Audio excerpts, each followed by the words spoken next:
Welcome back to The Common Historian, where history meets the supernatural. I'm Jeremy, and tonight I'm joined by John Griffin II, founder of the UNI Research, and Zach Przystal, co-owner of the Wildwood Sanitarium. Together, they run the ParaClue YouTube channel, along with host a weekly live discussing paranormal topics and investigating one of New York's most haunted locations every week.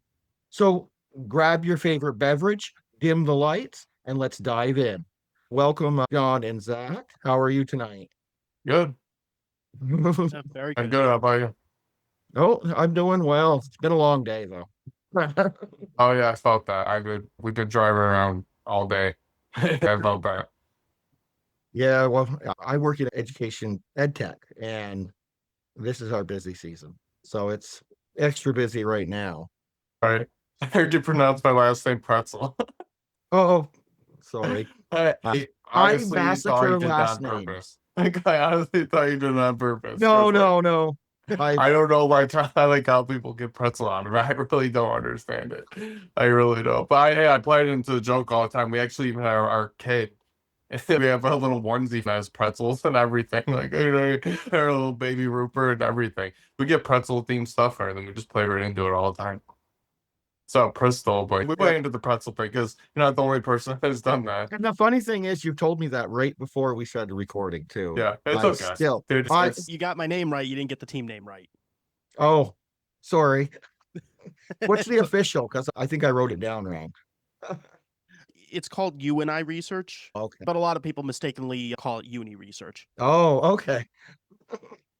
So that was actually one of my first questions. What led you to found UNI Research?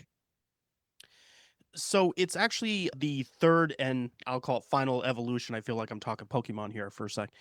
Basically, there were two other teams that I ran prior to that, but they basically evolved. It wasn't like disbanding one team and starting another one. It was a change in mission and such. UNI Research was meant to focus on Unity to a degree. I'm not going to say para Unity because I know that's just the typical hashtag thing out there. But that was part of and that's also the reason for the spelling too. If you see the U, the I, N, I, it's almost like you, person, and I research together, almost like it's two people coming together to bring clarity. The purpose behind it was I started asking a question. I used to do residential cases. My first team, full on amateur, started when I was 16 and it was just getting my feet wet. The second team was really focusing on trying to be more proactive when it came down to residential cases and trying to help people. But then something dawned on me, and it was listening to the paranormal field as well as the scientific community, primarily the paranormal community. Paranormal community constantly said there is no proof. There's no actual facts for the paranormal. And I sat there and I thought to myself, okay, there's no facts to this, then how are we going in and helping people? We can't, how are we helping people with a thing that we say we can't explain? So I decided to head towards more, not saying that I don't do any residential stuff, but I focus more on the science, the physics behind it, and basically collecting this data, analyzing it, doing these different experiments, trying to actually find facts, trying to get the scientific community involved as well. That way, for the people who are really taking the time to go out there and help with these cases and such, they could have access to information that could help them lead to a more comprehensive conclusion and potentially ultimately help in the cases. Because I have to ask, with some of these cases, are people actually being helped? Just to give one quick example, was the cases involving negative spirits. There's people that'll go in, they do a blessing of some sort, depending on which belief. Who's to say that it worked? I mean, for me, if I was a deceptive spirit, my thought would be, you know what? Oh, this is interesting. They're doing a blessing. They think this is working. I'm going to go hide. I'm just going to watch. And then, about a week later, I'll just come back and start again. But then of course, there's the thought of, well, the family brought it back in. Well, how do you know the family brought it back in? Did you watch the spirit walk back in? Did you watch the spirit get kicked out? So that's where UNI Research was mainly born from, was we want to find the actual answers. Our team, we don't believe in the whole we're never going to find the truth. because for us, our view in this is that if we're out to find the truth, but we believe that we're not going to ever find the truth, then why are we here? Yeah, very true. And yeah, it makes perfect sense. There's so much, when I tell some of people that you know, I'm into the paranormal, people chuckle. You know what? At least it's becoming more well accepted as opposed to when I was a kid. My brother and I ended up becoming major outcasts because it wasn't a huge thing back then. Right. We still get the chuckles here and there. It's still rough out there, but it's really become more front and center. And I actually like the fact that that happened. Yeah, I think around the early 2000s is when it really started to become accepted. That's what I think, at least personally. Like around that time. Like, because that's when a lot of the big TV shows started coming out and everything. I think that kind of made it more mainstream. That's my personal opinion on it. I would agree with that. I think it's really when Ghost Hunters, Ghost Mhm. Adventures, all of them started Right. becoming big and popular. That kind of led to the paranormal being a little more accepted Yeah, overall. definitely. Yeah. Yeah, I would say so too, for sure. Mhm. So Zach, I have a question for you. You're one of the co-owners of the Wildwood. Yeah. Before you came to the Wildwood and got involved with running it and everything, were you a believer or were you a skeptic, or did the building convert you? I've kind of always remained having some form of skepticism. Like I always try to keep that a little bit. Like I try not to just scream at everything like, oh, it's a ghost, like, oh, it's a spirit, like, oh, that's something that happened, or there's some kind of energy that happened that's paranormal instantly as soon as I hear like a noise or hear or see something that I can't explain. I try to rationalize it first, usually. Other than, I don't know, it really depends on the situation too. But when I came into this, is like when I got with my wife Brooke and everything, I remember. So the first time I came here was actually a public ghost hunt. And it's funny because it's actually the first time I met my wife in general and everything. She just gave a tour, and that's the first time I actually even met her. And this was a month before we even got together. So this is like probably like actually like a year before. I wouldn't say a year, probably like a few months before we got together. So like a few months, probably I think it was like 3 or 4 months, something like that. Maybe a little longer. I don't even remember exactly the time frame, but yeah, we didn't get together at first. We were actually with other people at first and everything. We ended up we ended up all watching out. We ended up eventually finding each other, getting with each other, talking to each other, and eventually getting together. But when I first came to this place, it was an incredible experience. I was like mind blown, dude, because there was like so much stuff happening. I remember I was in the basement. We're in the basement, and like all this equipment was going off. I didn't even know what half of this equipment even was, though, and everything. But like they were explaining some of the stuff to me, like some of the people that we were with and everything. There were motion sensors, and no flashlights. And I remember like we had one of those cats, like one of those. I forgot, but I think it goes off. I'm not sure if it goes off on like EMF or what. I don't know if you guys know what I'm talking about. Those cat, like those animals that like light up when spirits like touch them, the stuffed animals. Yeah. Oh, yeah. Yeah. I don't know what that goes off of, but we had one of those too, and that was going off a lot. I think it goes off of EMF. Correct me if I'm wrong. I'm not entirely sure on that, but it's incredible though. Like it blew my mind. Literally blew my mind. It was intense. It made me really think. I've experienced paranormal things before that, but I wasn't a serious paranormal investigator. I went to Iron Island Museum in Buffalo. That was actually like the first actual location that was really well known, that had a booking system going on, stuff like that. That I actually went to. That wasn't just like an abandoned place or just some random location like some haunted bridge or something. Like this was like an actual. That was like the first location I went to, and that made me question things a little bit too. But Wildwood definitely made me see things in a whole different kind of way. Like it just, and then like when I eventually got with my wife Brooke and everything, and coming here, and eventually meeting John and everything, which is cool. I've known John for years now, pretty much as long as I've known Brooke and everything. I don't think I met John before I met Brooke. I'm pretty sure like I met him, right, John? Like I met you probably like 4.5, 4 years ago, something like that. Yeah, 2018 was the first time I came to Wildwood, and that's also when I met Brooke was during that year. Yeah. Okay. So Well, yeah, I only yeah. saw Brooke at the time. Yeah, what's up, Brooke? Yeah, I wasn't in 2018. I wasn't with Brooke, so I've been with her 5 years now. But I think me and you met like 4 years ago. I think I'm gonna say somewhere around that. Yeah, So yeah, yeah, something like that. I do recall that I met you during the start of the relationship, and I even had the honor and privilege. I love this. It was actually one of the first time I've ever, or actually, the first time I experienced anything of this type. I got to attend both their wedding. Yeah, It was a cool wedding. I have to admit that. yeah, yeah, dude. Yeah, for sure, man. Yeah, I love that. I love you've always been like kind of basically part of our Wildwood family. Like we really kind of like we had these core people that we just always had around, and you've kind of always been like that for a while now. You came up first in 2018. That was a year before Lori obtained it.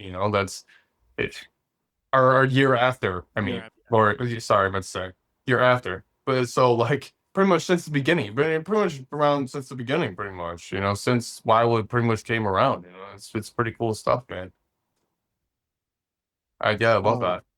But basically, though, getting back to the root of the question, though, is that I pretty much I definitely do believe in the paranormal. I try to keep an open mind. I believe that there is an afterlife. I've had enough things happen to me that there is an afterlife. I'm pretty certain of that. I have a few different theories on what it exactly is, though. I can't say for certain at this point. Maybe in the future, I'll be like, oh, like, this is what I believe 100% it is. But as of right now, until I get more really hard data that I could look at and be like, or more definitive proof, then I'll really say that's what it is. I feel like as technology progresses as a whole for everyone, humanity, I feel like we're gonna get closer and closer. I feel like with the betterment of technology, it'll help us hopefully solve like what's going on and if there is an afterlife or not.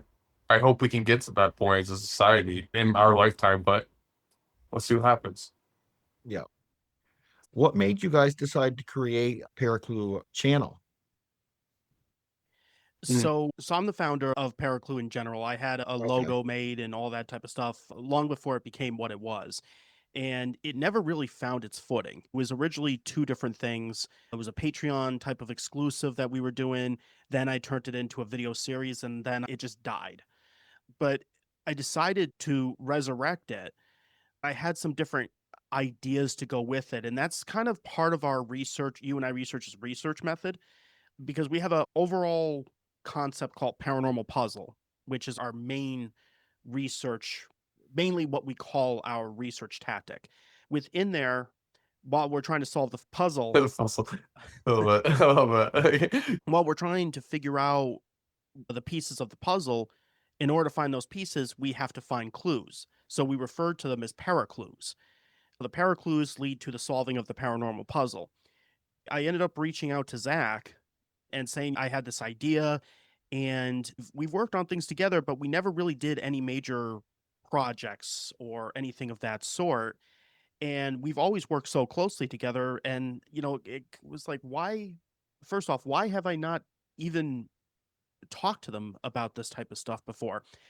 And there was another thought that I know Zach originally wanted to do a podcast in the past. He was very big on content creation. I loved it, jumping in, doing TikToks with him and stuff like that. So to me, it was highly logical and it made so much sense to reach out to Zach and say, "Hey, here's this concept. What are your thoughts? If you're interested, I would love for us to both come together and build this thing and make it something very unique and special." And Mm, that's at least my end of it. yeah. Yeah, and honestly, I'm happy I did. Like, I'm happy I hopped on this. We're about 3 months into doing this now. ParaClue, we got what, 13 episode? Next week is going to be our 13th episode. Okay, we We just did our launched the 12. Next channel. week will be our 13th. Yeah, we Yeah. launched the channel. We launched the channel technically launched the channel at the beginning of October. We started development of it prior to that, of course. We launched the channel. We launched our first live towards the Yeah. end of October. And we're coming to the end of January. And so far we've been very consistent about the stuff and we're working on ways that we're going to expand it. Zach has Yeah. ideas. We're working on creating other types of thing. That's why we changed the name to the ParaClue channel. Yes, you're going to have the ParaClue vodcast, which is going to be a primary thing, but we're also going to have additional types of content on there that's different types of diverse content that people may find their little niche, so to speak. And then when it comes down to the ParaClue vodcast, Zach and I will get at points, we'll go and look at the content we have on our channel and find clues within that content. Yeah. So the whole channel, the whole premise is to find clues to solve Yeah. the puzzle. Yeah, basically piece things together, and it's been a good journey so far. Honestly, I think we've done some good stuff, and we're working on improving it every episode. We've been trying to work on improving, come up with ideas, improve our way to get more reach to, get more subscribers and come in and everything. I wrote something on the wall here at Wildwood for ParaClue and stuff like that.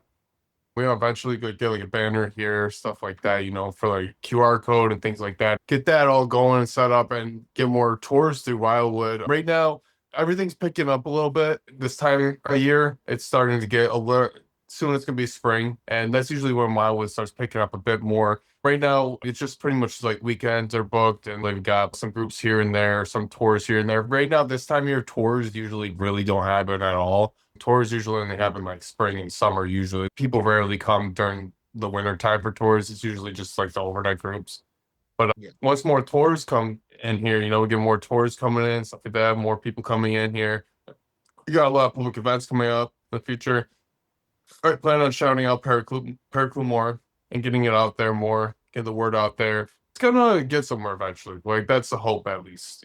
I think Chuck feels the same way. We've been really trying to push it. We're passionate about what we do in the paranormal, both of us, and we're pretty much just working towards that goal. And like how we said, we're piecing things together, these clues and everything. It's the whole main objective of it. And basically just to build a community too, just to have like our own community of people, which we've already started to do. Even you as a comment historian, you're always in our chat and everything, which we appreciate you. We definitely greatly appreciate you coming in all the time. Yeah, I enjoy the lives. I did miss about the first hour last night, but I haven't missed an actual episode yet. For the last hour, we still appreciate you coming. Another question for both of you. You guys investigate. Well, Zach, you do the in-person, but John's there too on Tuesday nights, doing the investigation in the same location weekly. Have you guys noticed patterns? Are certain spirits more active on a regular basis? I noticed it almost seems like a lot of times when I investigate in the basement, I've noticed a lot of activity seems to happen more often. That is my favorite place. It almost seems like I've gotten evidence, we got things happening pretty much on all the floors. But it almost seems like I hear more and experience more in the basement though anywhere else when I'm doing it by myself. I don't know what John thinks, but that's my personal opinion. The basement is typically known as one of the more active spots, so it doesn't entirely surprise me. But yeah. No, John, you've been to Wildwood quite a bit as well. Have you seen any patterns? I mean, it depends on the activity. A lot of the activity that I find, like if it's more audio, I find it to be more on the second floor. Apparitions and shadow figures appear more on the second floor, statistically speaking, from what we've seen. For a while, the basement was one of our least active areas. The third floor was also one of the least active. We didn't do a lot with the first floor, so the data wouldn't be the best on that. We have gotten data from there. EVPs were incredible on the second floor. Third floor, see, it may not just be necessarily, I have to take consciousness into consideration. If these entities have true intelligence behind them, then they have the ability to decide, hey, I don't want to talk to you. I don't want to do this stuff. So the third floor, our decrease in activity could be because the specific spirits up there or whoever's up there at the time typically does not want to interact. There are specific trends that I have found between the basement, second floor, third floor, first floor. We got more studying we got to do on it, but there are trends between all of them. Now, as for, I'm speaking not just on levels of activity, but on the specific activity. Down in the basement, one of the things I've noticed is that we tend to be able to do this experiment where we get them to, like, usually it's Tommy or Anna, those two spirits, to run past our digital recorders and make, we hear them actually running. We get that primarily down in the basement as opposed to up on the other floors. So with the exception, we haven't fully tested it on the third floor yet, but like we've noticed that with areas such as if they have rugs, we've noticed a decrease in anything like that. The basement, we've heard like no problem. But at the same time, we recorded while we were on the second floor. We heard walking, sound like steel-toed boots up on the third floor when we weren't up there. We literally recorded it. We have it on video, and you can literally hear footsteps just walking down the hall. And it was wild. It stopped. We were filming at the time. We were filming what was called the path to communication, and it stopped us in our tracks. I was with the second in command for UNI Research, Katie Peak. I looked at her. I was like, we got to record. On the camera on. So we turned on the cameras. At that point, you would see that we have the door open and we're looking up the staircase, and you're hearing the walking happening. And we're hearing this with the naked ear. It was that loud. Yeah. It's funny you said Tommy and Anna you'd hear in the basement with the EVPs and stuff. A lot of people report Tommy and Anna in the basement, especially Tommy. Like Tommy, a lot of people get Tommy in the basement. It's an interesting thing. He almost seems to like want to be down there often for some odd reason.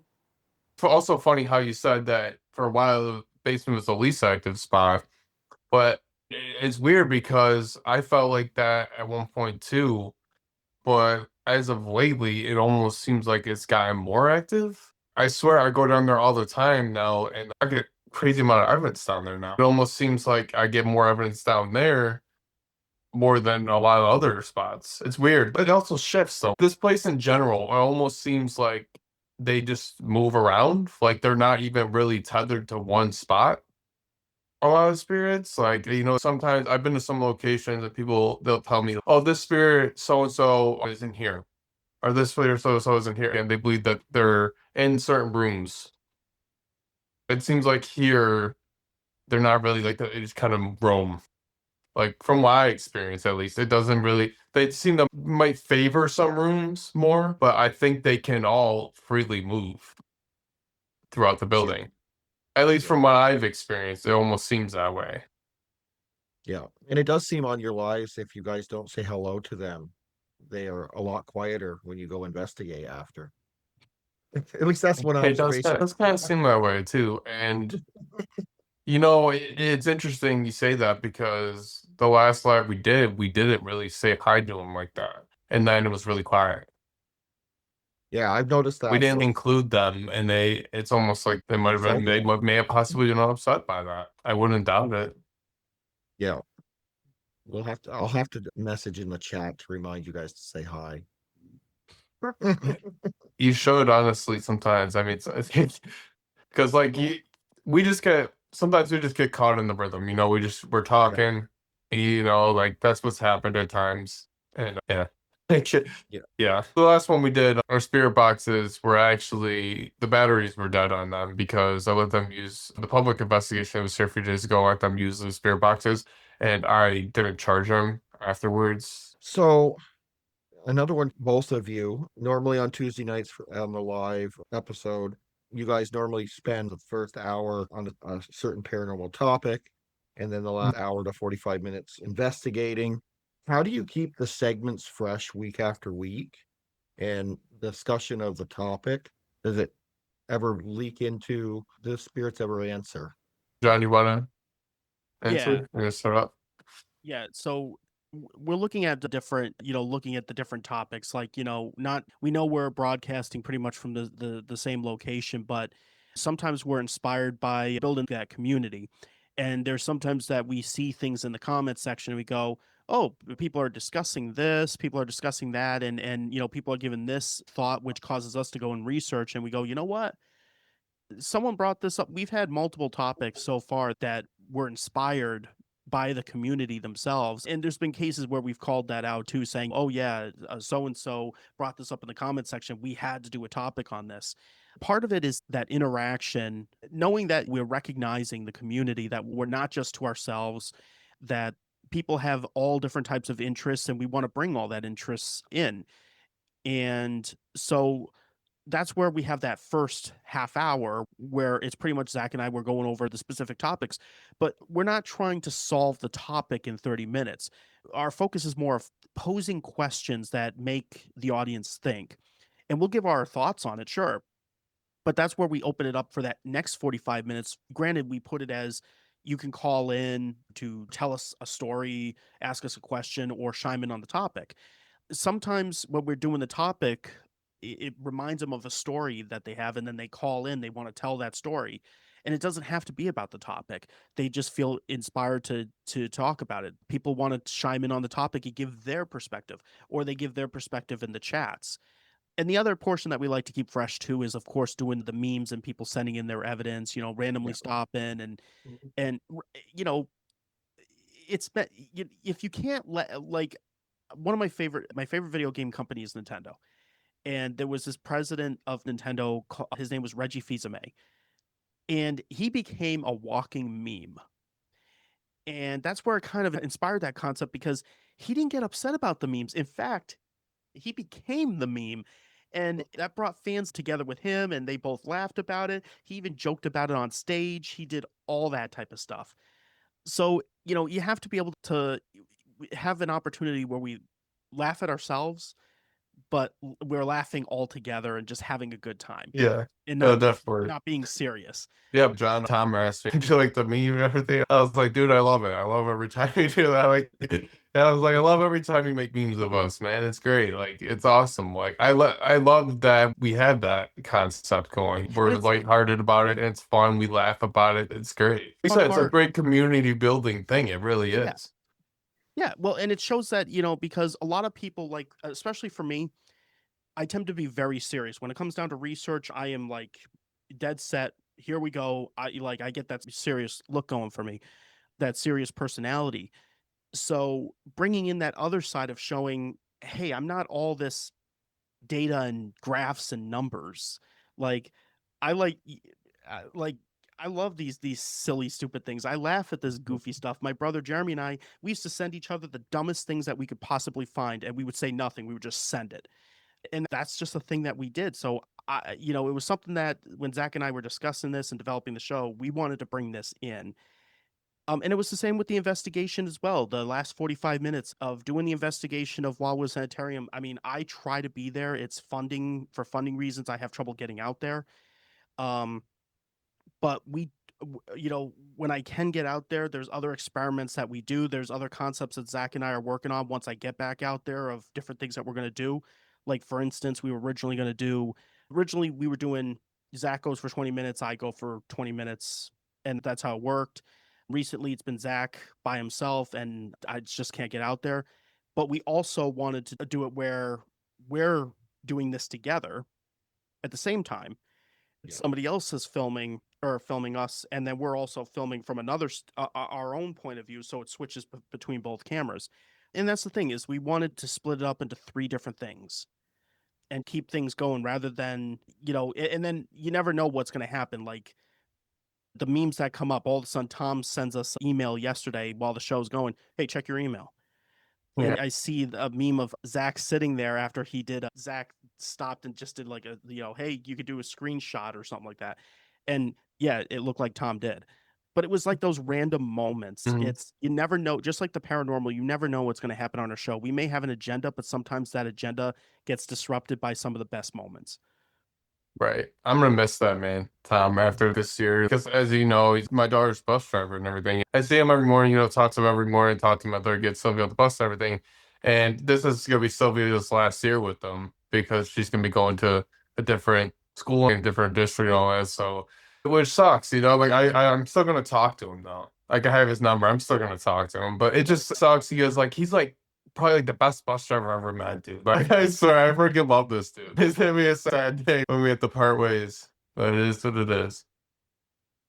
But yeah, we enjoy having Tom, and then we enjoy having you here too. Everybody that chimes in on the regular, it's great. And like how John was saying too, we're just building this whole community and everything. Awesome. I'm genuinely excited for the future. We're gonna build this up to something more too. And when John's able to get over here more, which will happen in the future too, we'll make it happen somehow.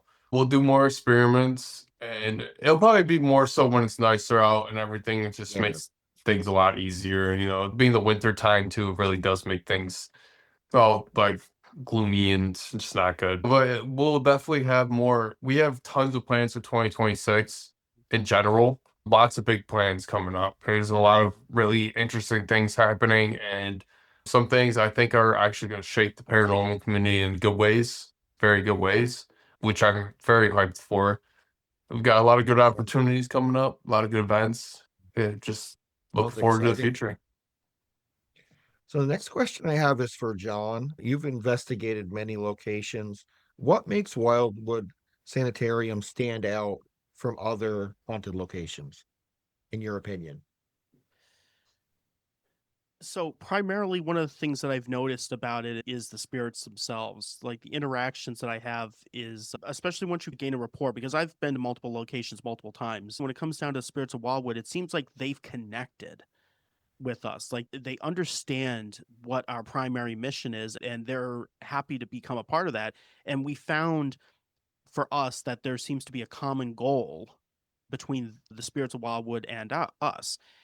And there was also, and I have to bring up too, aside from the location, it's amazing. Like it's not going to be the size of Ohio State Reformatory, like it's not this ginormous place, but the I don't, content's not the right word, but you'll probably get what I'm getting at is like the content within. Like you know how you may play like a video game or something like that. It's a short game, but it's absolutely amazing. You could have a very long game and you feel empty by the end. It's kind of like that. And the other portion was the first time before Brooke and Zach took over Wildwood Sanitarium from Brooke's mother, Lori was the first person we met. That was the first person, and I mean she owned Wildwood Sanitarium for the restoration portion of it when it got started. And just talking with her, she was the nicest person in the world. Not only was this place amazing, and then the evidence that we got was amazing, and then even my brother, he connected with the spirits, and there's just so much that kept on bringing us back. Just kind of a real quick story. I remember, and it turned out we were right. Lori was talking with us, and she was slowly making her way out the door, to leave. Had given us the tour, and she was getting ready to leave us there for the night. But I got the sense, and my brother got the sense too, that after she left, it felt like she wanted to stay. It felt like she was hoping we would ask her to stay. Jeremy and I were talking about that on the way home. And so we decided we're booking again, but this time we're doing it for 2 days. So we booked again, same year, 2 days, came back out there, I think within, I don't know if it was a month or a couple months or something like that. But we came back out and Lori was there again. And so this time, when we talked with Lori, I decided, Jeremy and I had already agreed on this. I asked Lori, I said, if you want to, we would love to have you join us on the investigation for one or both days if you want. And immediately she lit up. And Jeremy and I knew right that, like, we were like, yep, I have a feeling that's what she was looking for the last time. And come to find out, I asked her, I said, I felt like did you want to stay last time? Because I felt like you wanted to. And she was like, yeah, but a lot of people, I've had people before that say, okay, get out, like, kind of like shoo me out. And I'm like, okay. But I got to know Lori, then I got to know Brooke, and then Zach came into the picture. So not only was it the location and the spirits and the type of activity, the great rapport that we have with them, but it's also the family, that paranormal family and community aspect. And then on top of that, even what I'm seeing now with what Wildwood is doing for the community, doing the pantry pot project, helping out a community that's going through a lot right now. Wildwood Sanitarium is known as a place of healing, and in this lifetime, it still feels like it's a place of healing, and that continues to draw me back. Very nice.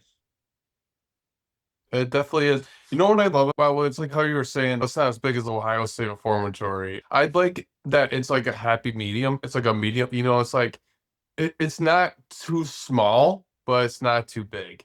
You know what I'm saying? It's like in between. Like, it's like it's like big enough where you could book a night and you feel like you could probably get to most of Fort or get a lot of it, but maybe just a little bit left over to make you maybe possibly want to come back. But it's just right in between, is what I'm saying. It's not like you go to some of these big buildings, right? These big, huge buildings, and you feel like you couldn't get to everything you wanted to get to, or like a really small place. I'm not really gonna name any places in general, but like you feel like you couldn't get, a small place. You feel like, oh, I ran out of stuff that I don't know where else to even go, right? Or to explore. Even if you're just like explore, it's like it's just in the middle. It's just big enough and not too small. I like Well, that part about well, it. the best part about Wildwood is, and the best part about Wildwood that was interesting is when I first showed up there, you know, yeah, it's a pretty good sized building. What was interesting is don't let the outside deceive you, because on the inside it's bigger than expected. When I walked in, Lori's giving me the tour, and all of a sudden she's opening up this door, and there's a stairwell here. Then she goes to this stairwell. Oh yeah, and there's this.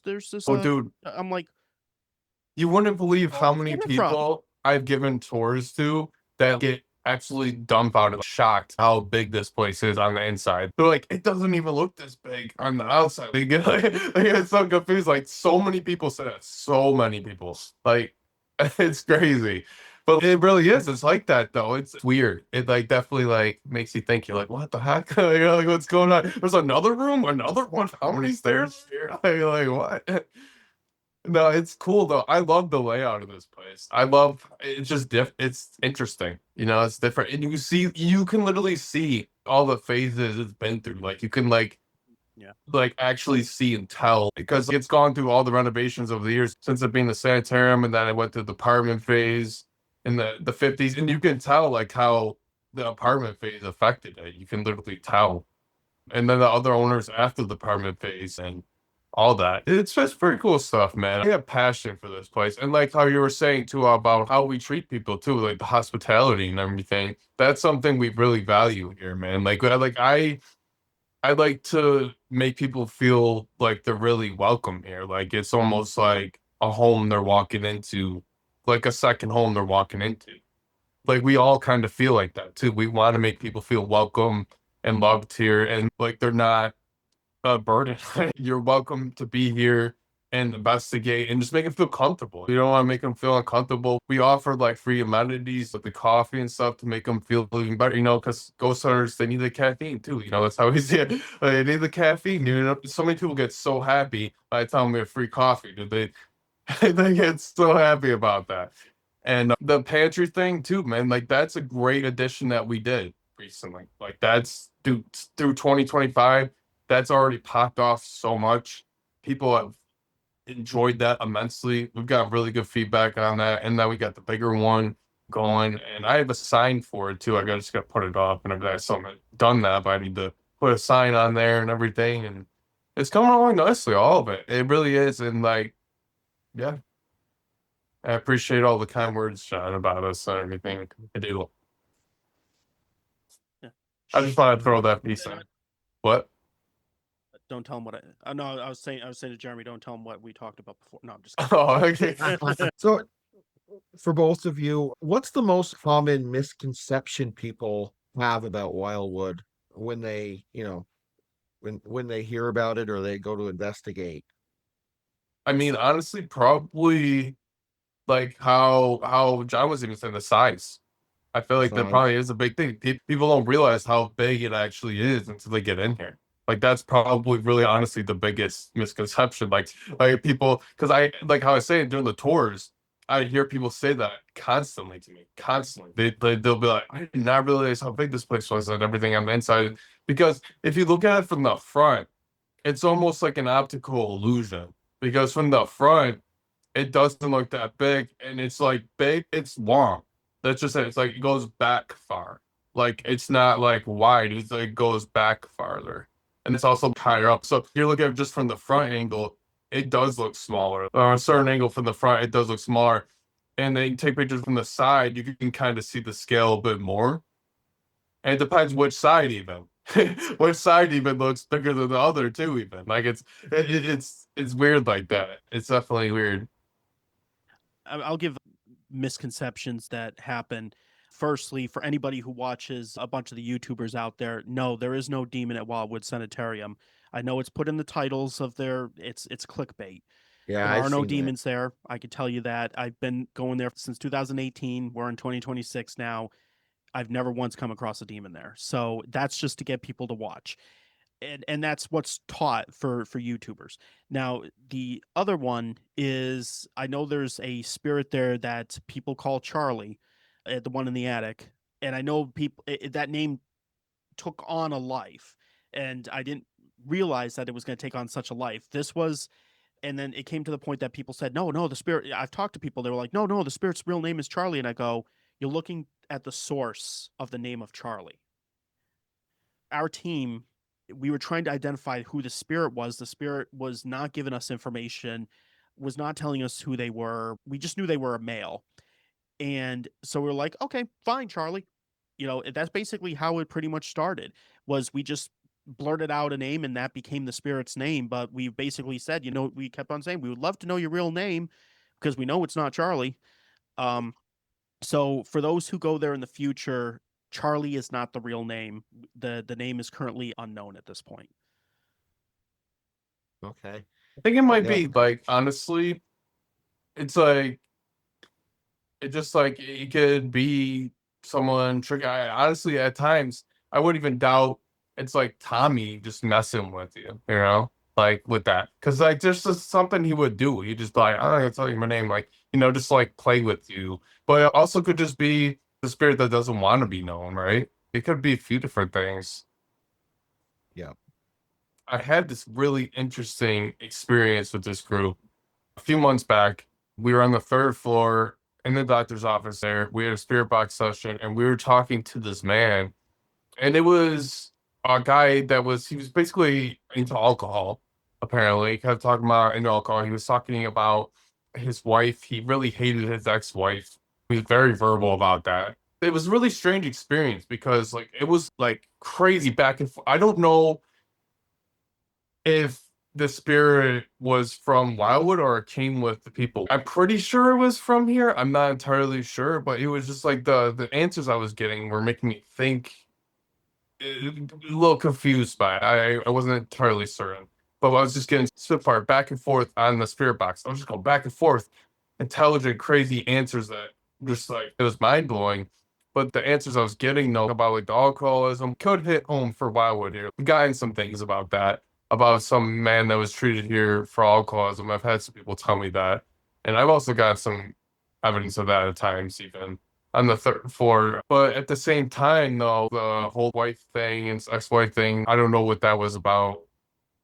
This man that, how John was talking about, the spirit that people are calling Charlie, that he named, a lot of people have gotten evidence of this said spirit that they've been calling Charlie, saying it was a man treated for alcoholism at one point, which they did treat addiction here at one point back in the day, so it makes sense. They did treat addiction and mental illness at one point here, so I wouldn't doubt it. But yeah, we don't know his name, like how John said, we don't know his exact name. We've gotten a few names through, our people have gotten names through various different names, but this particular spirit didn't say his name. And in that session, I just told you about, he didn't say his name either. I just kind of like assumed it was that spirit again. I don't know what John got from the spirit before. I think he told me, but I'm not entirely sure. John, what do you think? I think he told me some of the answers you did get from him before, but I don't know if they were related. It might be a different spirit in general that I was talking to. The spirit typically tried to get women to come up into the attic, and if it was a male, like there was one person during one of the events that I heard live on a recording, the spirit from the attic basically say that he was going to push the person off the ladder, and I literally yelled to the person, "Get off that ladder now!" So it was definitely, it's always been a male who he seems very agitated. Yeah. Okay. Yeah. The seems that point. And also what's interesting, so another question I asked the spirit is the strong feelings against his ex-wife. I was like, okay, so do you have anything against women? I asked him, like, are you like against all women because of this experience you had with your ex-wife? And he said, no, he hates all people. he said, no discrimination. I hate everyone. He said, I hate everyone. Clear as day. I hate everyone. I was just like, okay. I was like, all right, that's okay. That's an answer. It was so clear too. Like, we actually all just started busting out laughing because it was just like actually kind of funny. Like, it was hard not to. Like, we were like golden back. Like, we were trying to have the serious conversation, but just the way he said it, it was pretty funny. Like, and it was just so fast too. Like, instant response. Like, he just did not hesitate at all. Yeah, so yeah, he's an agitated spirit that we have here. We get on the 3rd floor, and he doesn't really want to be known, essentially, like by his name. He likes to give out random things, like how John said, and John started the thing Charlie with them, and that's pretty much what we call the spirit because of that. He's never really like emphasized the name too much. I mean, I've heard times where it did sound like he was saying Charlie, but I'm not certain of it.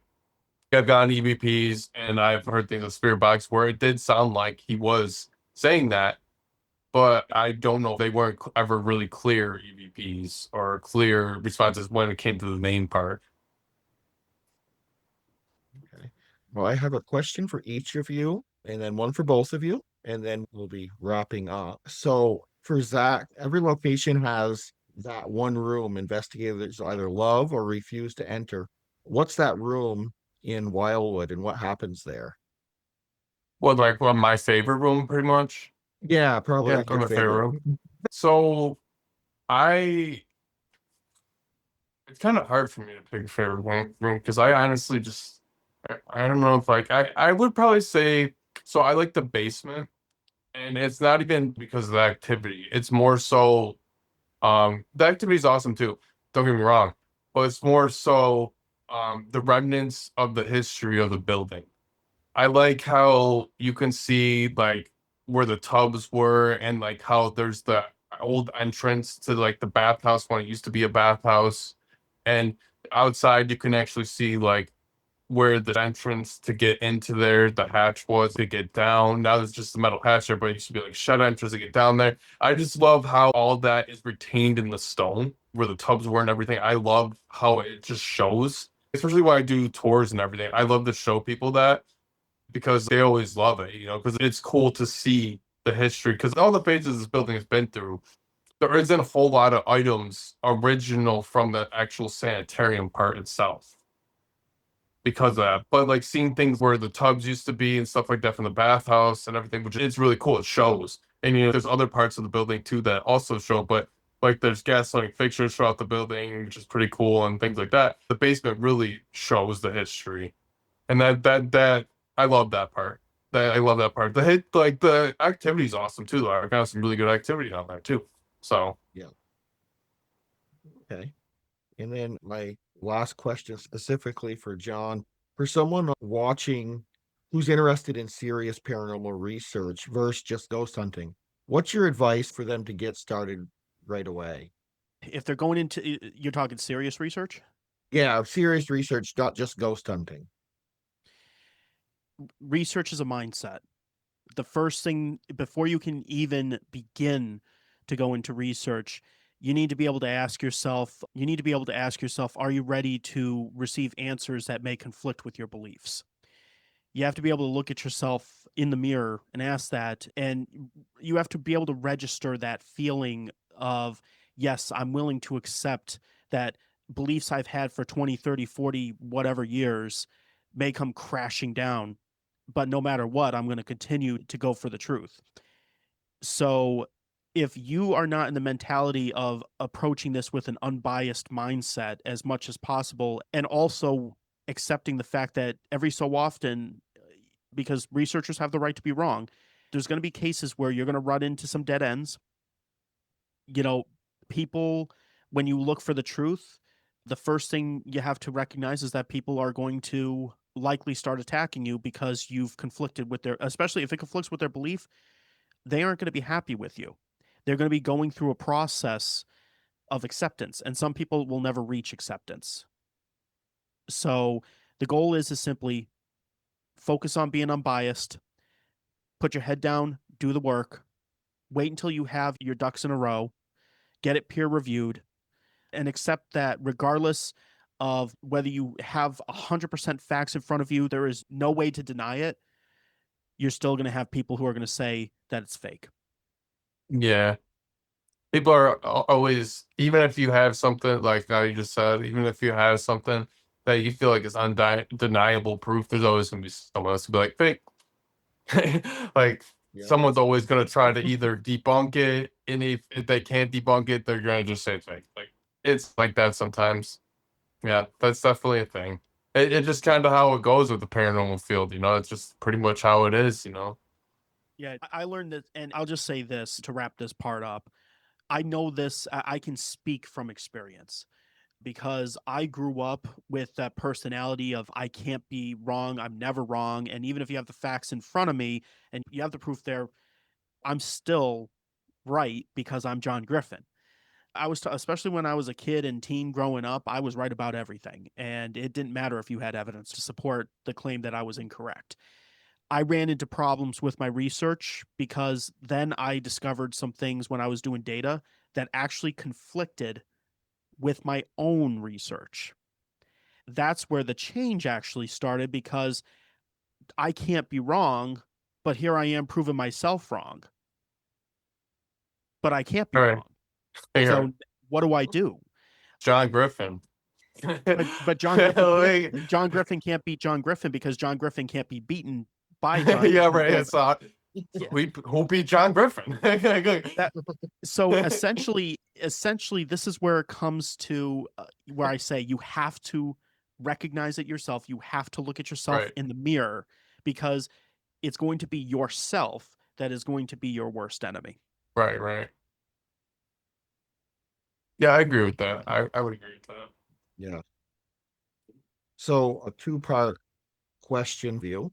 Wildwood, I wanted to let my channel members know that I booked my first investigation overnight, May 16th, 2026 at the Wildwood Sanitarium. Well, some people have been waiting for that announcement. I figured this was the perfect place to announce that. As someone who has, interviewed dozens of investigators, but never actually investigated myself, what advice would you have for me when coming there? Is this a question for both of Both us? of you. Okay. What advice I would have for you coming to Wildwood? I would just say, I'll give you the tour and everything, and I'll give you my personal take on what I've experienced here and everything, and I'll tell you all about the history and everything. And I would just say be patient and be respectful. Honestly, being respectful is like the biggest thing here is that these spirits are very big on respect, as most spirits really are, but this place is especially more so because Dr. Henderson and Perry here, they're very big on that. Especially Henderson. He wants to be respected. And if you show him respect, typically he'll show you respect back and they'll give you more evidence. And as John said, even they're willing to put their nose to the grindstone and be serious with you and actually help you with projects and everything. If you explain it to them, they will help you. They're very intelligent spirits here. They will help you out with what you need. And that's evident from what Yeah. like John's experience and other investigators and me and many others. I won't be alone. I am coming with the Misfits Paranormal crew. They're a local crew that there's Okay, I think I've heard of them actually.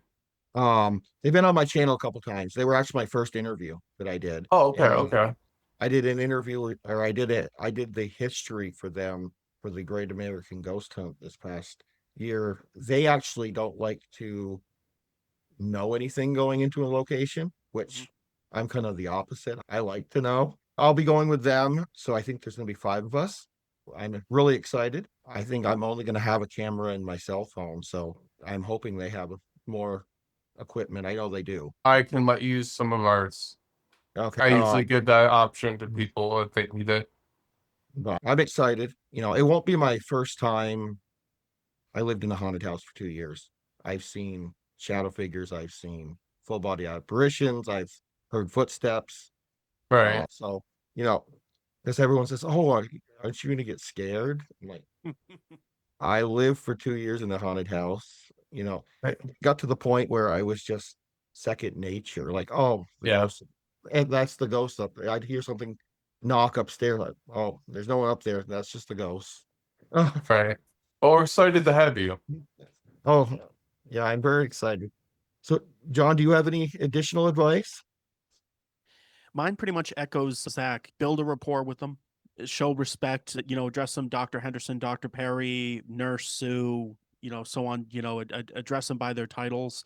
If you forget to address them by their titles, apologize and I do that all the time. Oh, Henderson, I'm sorry, Dr. Henderson. I apologize about that.